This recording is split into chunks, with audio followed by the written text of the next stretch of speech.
तो हेलो दोस्तों, नमस्कार। एक बार फिर से आपका स्वागत है आपके अपने यूट्यूब चैनल पर।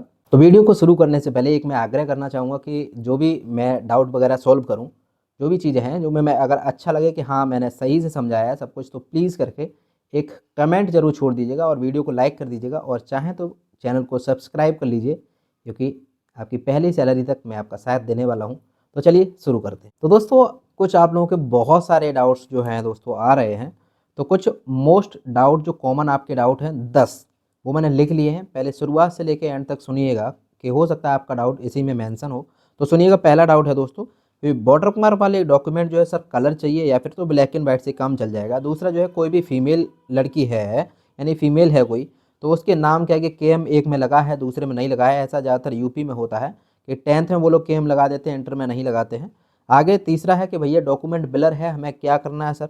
चौथा कि भैया डॉक्यूमेंट हमारा गलत अपलोडेड है या फिर मेरी जगह पे जो है किसी दूसरे का अपलोड हो गया, या फिर आधार कार्ड की जगह पे सीटेट की मार्कशीट अपलोड है, या कुछ भी चीज़ें हैं ना। और पांचवा है कि क्या सर हर सेमेस्टर की मार्कशीट लगेगी या फिर केवल फाइनल की ही देखी जाएगी, तो ये भी बात करेंगे।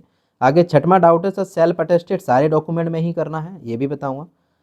सातवें नंबर पे सर यूपी से हैं, ग्रेजुएशन प्लस डीएलएड की जगह पे 12th प्लस का डीएलएड लगा दिया है, जबकि ऐसा उसमें नहीं होता है, तो बताइए क्या करना है क्या नहीं। आगे पूछा गया है सबसे मोस्ट इम्पोर्टेंट, और जिसकी आज मैंने जो है एक तरीके से वो भी कर लिया जांच पड़ताल, कि डीवी के बाद तुरंत ट्रेनिंग हो गई या बाद में हो गई, तो इसकी भी आज जांच पड़ताल मैंने कर ली है। आगे 9वां क्वेश्चन है कि जिसका दोनों में हुआ है, जैसे कि मान के चलो किसी का 2 सेक्शन हुआ है, 1 to 5 में भी होगा, 6 to 8 में भी होगा, इसी हिसाब से 6 to 8 में भी हो गया, 9 10th में भी हो गया, इसी हिसाब से जो है 9 10 मतलब 2 सेक्शन में हुआ है, 2 कैटेगरी में हुआ है। तो क्या उसको, और अलग अलग डिस्ट्रिक्ट दिए हैं, क्या उसको दोनों जगह डीवी कराना पड़ेगा, इसकी बात करते हैं। और दूसरा और लास्ट, यदि बायोमेट्रिक काम नहीं करेगा तो सर क्या करेंगे। ये कुछ 10 इंपॉर्टेंट डाउट हैं आपके। तो चलिए शुरू करते हैं, एक एक करके बढ़िया से सुनिएगा, आपको अच्छा लगेगा। हो सकता है वीडियो 7 से 8 मिनट लंबी हो जाए, लेकिन क्लियर होगा सब कुछ। सबसे पहली बात है, सबसे पहला डाउट कि वाटरमार्क वाले डॉक्यूमेंट कलर या फिर ब्लैक एंड वाइट। तो दोस्तों, मैं राय दूंगा कि आप लोग सस्ते में काम चलाइए, ब्लैक एंड वाइट लेके जाइए, कोई दिक्कत नहीं है, बस साफ दिखना चाहिए। तो आप लोग निकलवा लीजिएगा उसको, वाटरमार्क वाले डाउनलोड कर लीजिए बीपीएससी की साइट पे। बहुत सारे लोग कह रहे हैं बीपीएससी की साइट चल नहीं रही है, तो नाइट में आप लोग डाउनलोड कर लीजिएगा, नाइट में चल जाएगी, ठीक है। तो कलर हो चाहे ब्लैक एंड वाइट हो, जैसा आपके पास रुपया है उस हिसाब से निकलवा लीजिएगा। पहला डाउट क्लियर। दूसरा है कि लड़की के नाम के आगे केएम लगा हुआ है, बताइए सर क्या करना है। देखिए, लड़की के नाम के आगे केएम लगा है या फिर एक में नहीं लगा है, उस चीज़ से कोई दिक्कत नहीं है, आपको कोई भी दिक्कत नहीं आएगी। हाँ, फिर भी यदि किसी प्रकार का शक है, 100 150 200 रुपये का एक एफिडेविट बनवा के रख लीजिए, और अपनी प्रॉब्लम जो है वकील को या किसी को भी बताएंगे, वो उस पर मेंशन करके बना देगा, ठीक है। ये भी डाउट क्लियर। आगे बात है कि भैया डॉक्यूमेंट जो है सर ब्लर है, क्या करना है। तो ब्लर है, देखिए इसके लिए भी मतलब जैसे कि बीपीएससी को या फिर जो है शिक्षा विभाग को पोर्टल ओपन करना चाहिए था कि सब ये जिसके भी ब्लर हैं तो वो अपना जो है डॉक्यूमेंट दोबारा से रीअपलोड कर दे, लेकिन ऐसा कुछ नहीं है। मुझे लगता है कि उसी दिन जो है आपसे करवाएंगे वो, बाहर किसी शॉप वगैरह से। तो आप लोग अपने डॉक्यूमेंट लेके जाइएगा, तो ब्लर वगैरह भी सारा का सारा हट जाएगा, ठीक है। ये चीज़ है। चौथा है डाउट कि डॉक्यूमेंट सर गलती से किसी दूसरे का अपलोड हो गए हैं, या साइबर कैफ़े वाले ने किसी दूसरे का अपलोड कर दिए हैं, या फिर किसी जहाँ पे डीएलएड का चाहिए था वहाँ पे उसने जो है सीटेट का अपलोड कर दिया है, जहाँ पे 10th की मार्कशीट चाहिए वहाँ आधार कार्ड अपलोड कर दिया है। तो उसके लिए भी दोस्तों क्या है कि भैया ये भी पोर्टल मेरे हिसाब से वहीं पर खोलना चाहिए, और उसी दिन खोला जाएगा, तो आप लोग अपलोड कर दीजिएगा। चिंता वाली बात नहीं है आपको, मतलब बिल्कुल अगर आप जेन्युइन कैंडिडेट हैं और गलती से कुछ हो गया है तो आपको निकाला नहीं जाएगा, यकीन मानिए, ठीक है। ये चीज़ याद रखिएगा। अगला पूछा गया है क्या हर सेमेस्टर की मार्कशीट लगेगी या फिर केवल फाइनल की। तो वो भी मैं बता देता हूँ कि दोस्तों देखिए, लेके आप हर एक सेमेस्टर की जाइएगा, लेकिन वहाँ पे वो देखते कोमल कौन सी हैं, फाइनल की मार्कशीट, क्योंकि जो भी आपने अपलोड किया है वही डॉक्यूमेंट देखा जाता है, तो फाइनल वाली ही देखेंगे। लेकिन मैं तो राय देता हूँ कि चाहे वो ग्रेजुएशन हो, पोस्ट ग्रेजुएशन हो, जो भी आपकी जितनी मार्कशीट होती हैं, जितने डॉक्यूमेंट मिलते हैं, शुरू से लेके एंड तक के सारे डॉक्यूमेंट लेके जाइएगा, कोई दिक्कत नहीं है। यानी कि first year, second year, third year, fourth year, जितनी भी आपके पास मार्कशीट हैं सब लेके जाइएगा, लेकिन लगी कौन सी, फाइनल वाली। ओके, अगली बात करते हैं सर सेल्फ अटेस्टेड सारे डॉक्यूमेंट पे करना है। जी हाँ दोस्तों, आपको जितने भी वाटरमार्क वाले डॉक्यूमेंट अपने प्रिंट आउट करके निकलवा लेंगे, उस सभी पे आपको नीचे की साइड जो है, चाहे ब्लू पेन से या फिर ब्लैक पेन से, क्या लिख देना है, सेल्फ अटेस्टेड, और अपने साइन और डेट, उस दिन की डेट, जो भी आप डेट चाहें, आज की लिख दीजिए, परसों लिख दीजिए, उसी दिन की लिखें, वो ज़्यादा अच्छा रहेगा। तो ये काम मेरे साथ सेल्फ अटेस्टेड वाला काम करिएगा वहीं पे जाके, यानी कि उसी दिन, है ना, 5 मिनट में सारे डॉक्यूमेंट पे हो जाएगा, तो वहीं पे करिएगा, ठीक। तो आगे बात करते हैं सर यूपी से हैं, ग्रेजुएशन प्लस डीएलएड की जगह पे 12th प्लस का डीएलएड हमने लगा दिया है, जबकि प्रावधान यूपी के वहाँ पे नहीं है कि भैया आप लोग 12th के बाद डायरेक्ट डीएलएड कर सकते हैं, है ना। बिहार में ऐसा है कि साहब 12th करने के बाद तुरंत जो है डीएलएड हम लोग कर सकते हैं। तो अब बताइए क्या होगा। तो इसके लिए भी घबराना नहीं, अपनी ग्रेजुएशन की जो भी मार्कशीट है, डिग्री है, जो भी चीज़ें आपके पास उपलब्ध हैं उनको लेके जाके जाइएगा। उसी दिन वो कहीं ना कहीं आपसे अपलोड करा लेंगे, और यदि उस दिन नहीं कराते हैं तो 12th के बेस पे आपका डीबी हो जाएगा। 12th के बेस पे आपका डीबी हो जाएगा। बाद में जब भी आप लोग स्कूल को ज्वाइन कर लेंगे, है ना, जब पहुँचेंगे तो आपके लिए एक स्पष्टीकरण निकाला जाएगा, सो कॉज जिसको कहते हैं, कि सर मतलब ऐसे निकलेगा कि यूपी के उसमें जो है ये नहीं है और आपने यहाँ पे ये दिखाया है, तो कृपया करके जो भी आपके पास साक्ष्य मौजूद हैं वो यहाँ पे आके बीआरसी में जमा कराएं।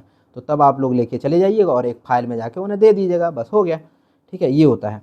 तो वहाँ पे उधर भी आपका सब सेटल हो जाएगा, आपको निकाला नहीं जाएगा। ठीक, आगे डीबी के बाद तुरंत ट्रेनिंग शुरू होगी या बाद में? दोस्तों आज अभी मैंने जस्ट जो है ये वाला डाउट पढ़ा, एक भैया ने कमेंट किया हुआ था, तो ये वाला मैंने जैसे ही डाउट पढ़ा तो मुझे भी बहुत सारे डाउट आ रहे थे, क्योंकि अभी शेड्यूल जो है हम लोग की भी ट्रेनिंग चल रही है, FLN 1 to 5 वाली और 6 to 8 वाली, हम लोगों की भी ट्रेनिंग चल रही है और ट्रेनिंग सेंटर तो वही है।